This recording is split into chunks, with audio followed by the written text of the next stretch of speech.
क्या सर मानसिक तनाव जैसा आप बता रहे हैं कि ब्रेन इन्वॉल्व होता है, इसका कारण हो सकता है कुछ समय के लिए, क्योंकि इसका आंतों के मूवमेंट पर हमारे ब्रेन से कुछ असर पड़ता है अगर कोई डिप्रेशन में बहुत है? अच्छा क्वेश्चन पूछा है अतुल आपने।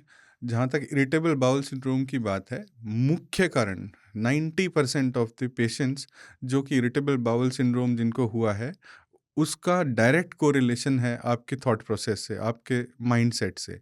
क्योंकि एक हमारे शरीर में संरचना बनाई है नेचर ने, उसको नाम है ब्रेन गट एक्सिस। हुँ, ब्रेन और गट, ब्रेन मतलब दिमाग, गट मतलब इंटेस्टाइन, हर समय आपस में तालमेल बिठा के रखते हैं। तालमेल रखते हैं और आपस में कम्युनिकेट कर रहे हैं। हुँ, जब भी ब्रेन का कम्युनिकेशन इंटेस्टाइन्स के साथ ऑल्टर हो जाएगा किसी भी कारण से, हुँ, तो इंटेस्टाइन्स के मूवमेंट गड़बड़ हो जाएंगे, जिसके कारण आपको इरिटेबल बाउल सिंड्रोम के लक्षण होते हैं। सो अगर ब्रेन में कभी भी किसी भी कारण अशांति होती है या कोई भी डिस्टर्बेंसेस होती हैं थॉट प्रोसेस में, सो दैट डायरेक्टली अफेक्ट्स आपके इंटेस्टाइन के मूवमेंट्स को, लीडिंग ऐसा टू भी कहते हैं कि गट हमारी जो है हेल्थ, उस सेकंड ब्रेन है। सेकंड ब्रेन है बिल्कुल वो। ठीक कहा अतुल आपने, 100%। अच्छा, कुछ लोगों को ट्रैवल से पहले जो इस तरह के उनके बाउल मूवमेंट्स जो हैं वो कॉम्प्रोमाइज़ हो जाते हैं।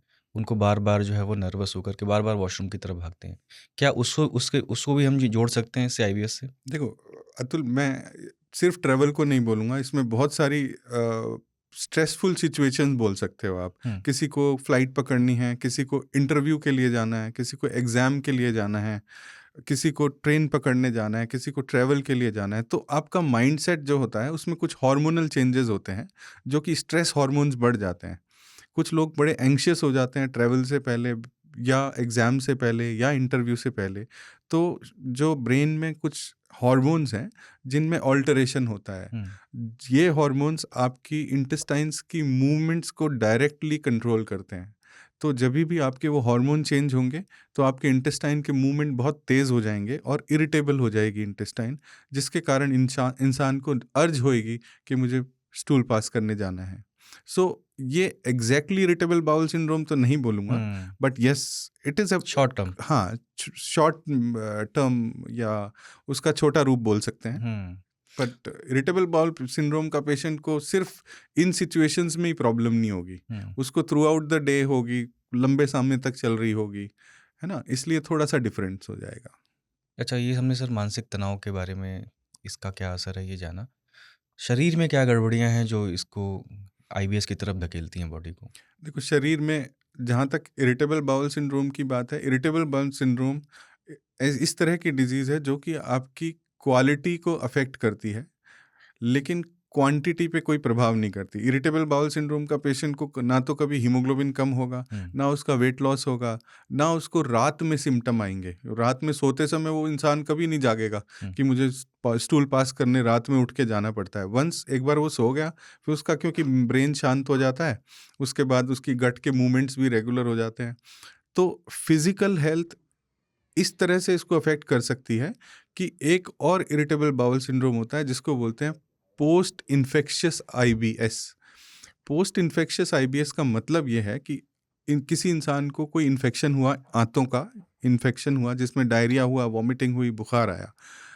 अगर वो इन्फेक्शन ठीक भी हो गया, उसके बाद भी कुछ लोगों में, एटलीस्ट 5 to 10% लोगों में, इन्फेक्शन ठीक होने के बावजूद इंटेस्टाइन्स के मूवमेंट जो हैं वो इरिटेबल रह सकते हैं लॉन्ग पीरियड ऑफ टाइम। तो infection can lead to irritable bowel syndrome in some, कुछ लोगों में, सभी में नहीं। So that is how it can affect. या फिर कोई स्ट्रेसफुल इवेंट हुआ किसी की जिंदगी मतलब ये में, ट्रिगर पॉइंट्स बता रहे हैं आप? ट्रिगर पॉइंट्स है, वो इसको ट्रिगर कर सकता है।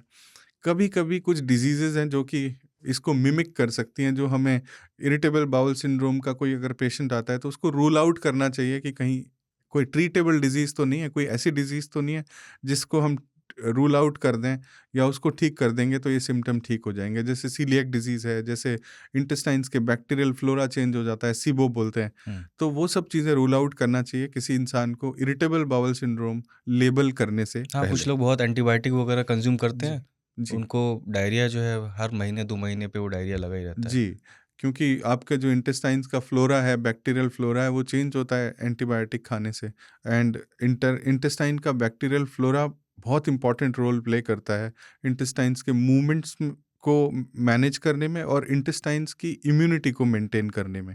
सो जब भी फ्लोरा चेंज हो जाएगा किसी भी कारणवश, तो आपको इरिटेबल बाउल के सिम्टम्स आने काफ़ी लाजमी हो जाते हैं।